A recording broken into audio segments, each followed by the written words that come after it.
When we discuss whether Christians and Muslims worship the same God, you'll often hear an argument from those that say that we do. They'll point to shared history, shared prophets, and they'll often use a popular analogy to try and seal the deal. It's the Superman analogy. They'll say, look, Lois Lane knows Clark Kent as a clumsy, mild-mannered reporter. The world knows Superman as a powerful flying hero. They have completely different descriptions of the same person, but they are in fact both talking about Kal-El in the same way. They argue, Christians and Muslims are just describing the same God from different perspectives. Now on the surface, that sounds clever, but let's look at it critically for a moment, because this analogy doesn't just fail, it fails spectacularly. The first problem is that it confuses incomplete knowledge with direct contradiction. Lois Lane doesn't know that Clark is Superman, but her description of him as a clumsy reporter does not contradict the fact that he can fly. The two realities can coexist.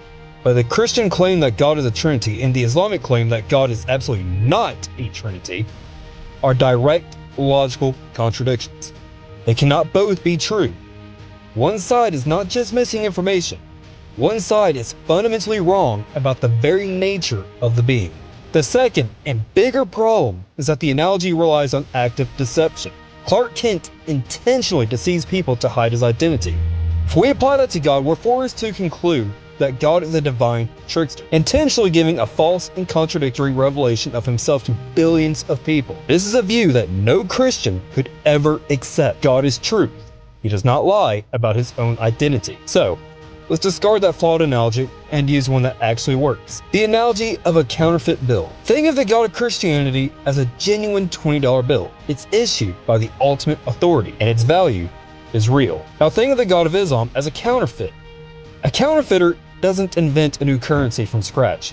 No, he takes the genuine article and he copies it. He makes it look similar, has the same name, color, the same number 20, the same face on it. He calls it a $20 bill, and he intends for people to accept it as one. But it is, by its very nature, a fake. We can spot the counterfeit by its flaws, the fingerprints of its fraudulent creation.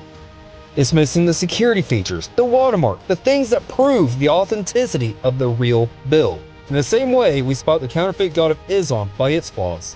Its rejection of the Trinity, its denial of the Father and the Son, its inability to be love itself. So when someone says Muslims worship the same God, they're holding up a counterfeit and trying to tell you it has the same value as the real thing. But it doesn't. It's a different object entirely and a counterfeit.